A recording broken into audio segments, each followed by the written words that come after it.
Assalamualaikum warahmatullahi wabarakatuh. Salam budi luhur. Perkenalkan, nama saya Irma Dwi Yulianti dan ini adik saya bernama Rifki Adisa Putra dengan NIM saya 1932510652, dosen Dr. Muhammad Mabrur Taufik SAG, SEMM, Fakultas Ekonomi dan Bisnis, Universitas Budi Luhur, Manajemen Strategi.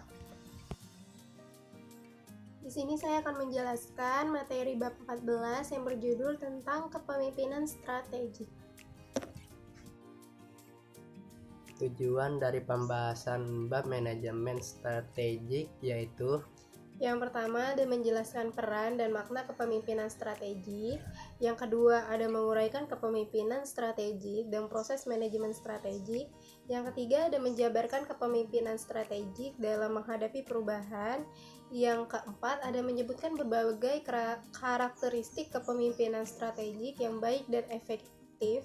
Yang kelima ada menjelaskan cara menjadi pimpinan pasar dengan pendekatan competing on the edge, pionir dan non-pionir. Apa sih yang dimaksud dengan kepemimpinan strategik? Kepemimpinan strategik adalah kemampuan untuk mengantisipasi, memberi inspirasi, mempertahankan fleksibilitas, dan memberdayakan orang lain untuk menciptakan perubahan strategik yang diinginkan. Dan mengapa sih kepemimpinan strategik itu perlu dikembangkan? Kepemimpinan strategik perlu dikembangkan karena kepemimpinan strategik merupakan syarat bagi sukses tidaknya strategi. Yang kedua, banyaknya organisasi yang kinerjanya buruk akibat tidak dipimpin dengan baik atau terlalu banyak diatur. Slide selanjutnya bisa kita lihat di samping bahwa ada bagan tentang kepemimpinan strategik dan proses manajemen strategik, yang dimana bagan paling atas itu ada kepemimpinan strategik yang efektif. Lalu untuk menghasilkan kepemimpinan strategik yang efektif, maka perlu membentuk formulasi maksud strategik dan misi strategik. Antara maksud strategik dan misi strategik saling mempengaruhi. Lalu dari maksud strategik dan misi strategik yang saling mempengaruhi menghasilkan keberhasilan tindakan strategik. Lalu dari keberhasilan tindakan strategik tadi terbagi lagi menjadi dua, yaitu formulasi strategi dan penerapan strategi. Dari keduanya tersebut menghasilkan daya saing strategik laba di atas rata-rata.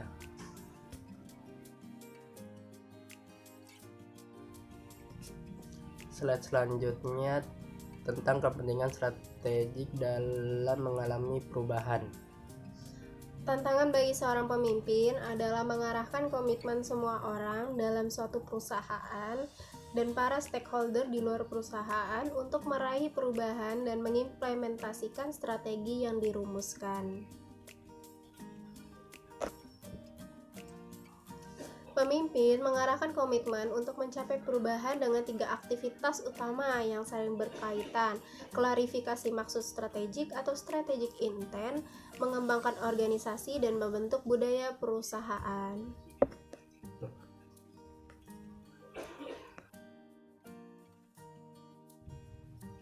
Mengembangkan strategic intent.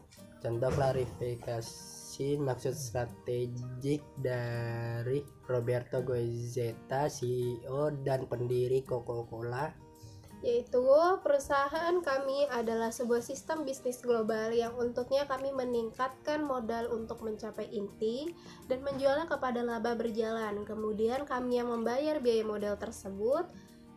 Maksudnya biaya modal tersebut, pemegang saham yang mengantongi selisihnya.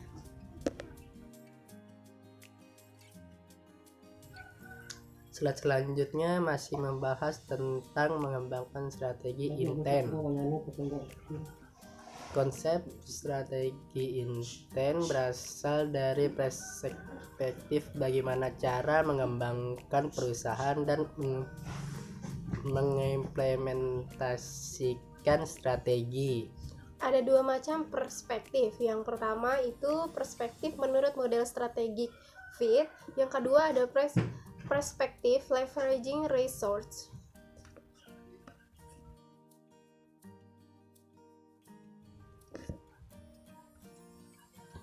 Nah, slide selanjutnya tentang mengembangkan organisasi perusahaan.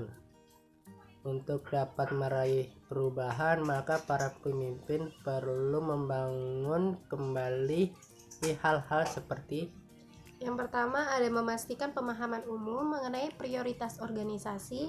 Yang kedua ada klarifikasi tanggung jawab di antara para manajer dan unit-unit perusahaan.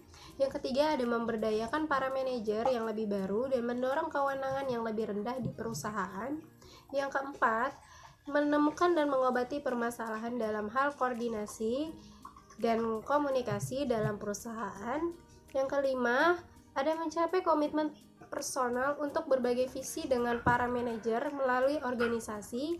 Yang keenam, selalu berhubungan dekat dengan apa yang sudah terjadi di dalam perusahaan dan dengan para pelanggannya. membentuk budaya perusahaan. Nilai dan kepercayaan yang berkembang di perusahaan akan membentuk kinerja perusahaan. Pembentukan kembali budaya perusahaan merupakan aktivitas yang memakan waktu. Para pemimpin menggunakan sistem hadiah atau reward, simbol-simbol, dan struktur yang dimaksudkan untuk membentuk budaya perusahaan.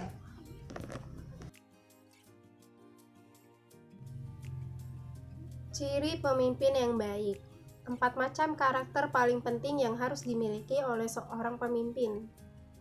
Yang pertama ada honest atau jujur, yang kedua forward looking atau selalu memandang ke depan, yang ketiga ada inspiring atau mampu memberikan inspirasi kepada bawahannya, yang keempat atau yang terakhir adalah kompeten atau mampu menjalankan semua tugas. Pelaksanaan kepemimpinan yang efektif. Dalam kepemimpinan strategik yang efektif diperlukan menentukan arah strategik, menciptakan keseimbangan kontrol organisasi, memanfaatkan dan mempertahankan kompetisi inti, mengembangkan modal manusia, mempertahankan budaya organisasi yang efektif, lalu ada menekankan praktek etika.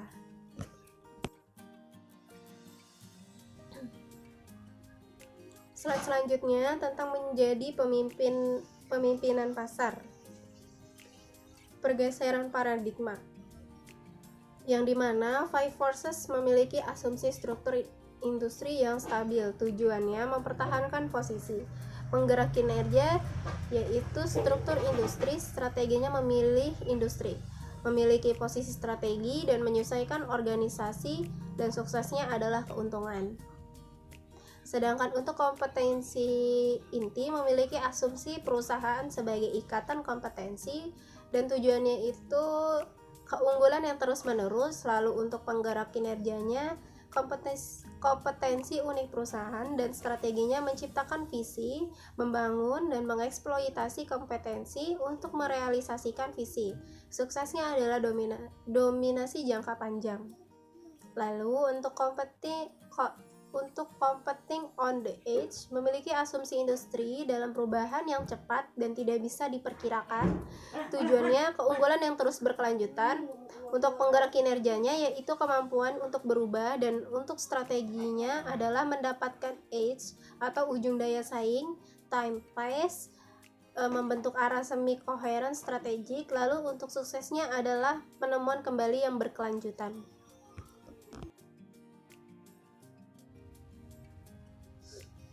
Slide selanjutnya tentang menjadi pemimpin pasar yang competing on edge. Brown and Asian Hart 1998.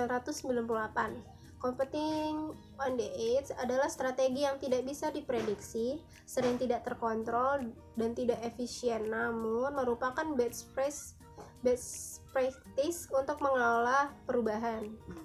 Competing on the edge menawarkan pedoman kontemporer dalam desain dan implementasi strategi yang relevan dalam kondisi industri yang relatif kacau atau hiperkompetisi.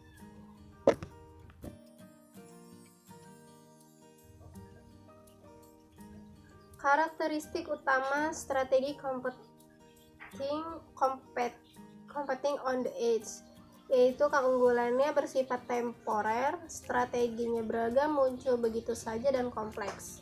Reinventing tujuan utama hidup untuk saat ini, belajarlah dari masa lalu, raihlah masa depan, kecepatan waktu perubahan terus berganti. Kembangkan strategi, kendalikan strategi dari tingkat bisnis, sesuaikan bisnis dengan pasar dan artikulasikan semuanya.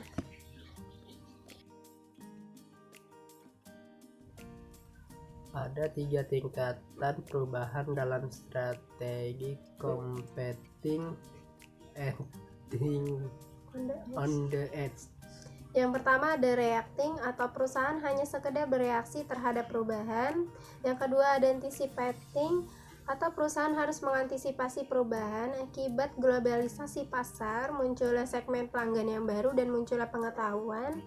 Yang ketiga ada leading, perusahaan harus berupaya mengungguli para pesaingnya.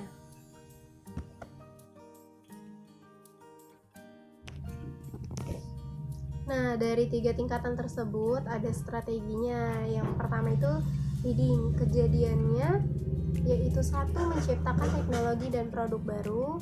Yang kedua memasuki pasar baru. Yang ketiga meningkatkan standar industri. Yang keempat meredefinisi harapan konsumen. Yang kelima meningkatkan kecepatan siklus produk. Dan untuk strateginya memaksa perusahaan lain untuk mengikuti. Lalu yang kedua ada anticipating. Kejadiannya yaitu yang pertama globalisasi pasar, yang kedua munculnya segmen pelanggan yang baru, yang ketiga munculnya pengetahuan strateginya. Munculnya pengetahuan strateginya yaitu pertama identifikasi sumber daya yang dimiliki, yang kedua mengembangkan jalur pemasaran, yang ketiga menciptakan teknik baru. Lalu yang terakhir ada reading, kejadiannya itu yang pertama pergerakan pesaing, kedua kebijakan pemerintah baru, yang ketiga permintaan konsumen yang tidak diduga sebelumnya. Strateginya yaitu yang pertama mengeluarkan produk yang lebih baik, kedua menciptakan pelayanan yang memanfaatkan perubahan, yang ketiga memodifikasi paket produk yang ada.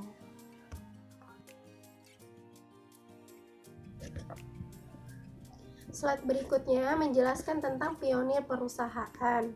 Ajaran pertama dari The Law of Leadership mengatakan, "It is better to be first than it is to be better." Pionir pasar mampu membuat hambatan masuk atau barrier to entry bagi pendatang baru dan menikmati keuntungan yang berlebih sebagai yang pertama atau first mover dibandingkan dengan pengikut yang masuk kemudian atau bahasa Inggrisnya later entrant.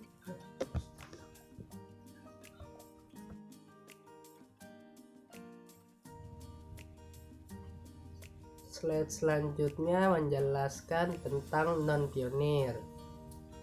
Jika ada pionir, pasti ada nonnya. Apa sih itu non-pionir?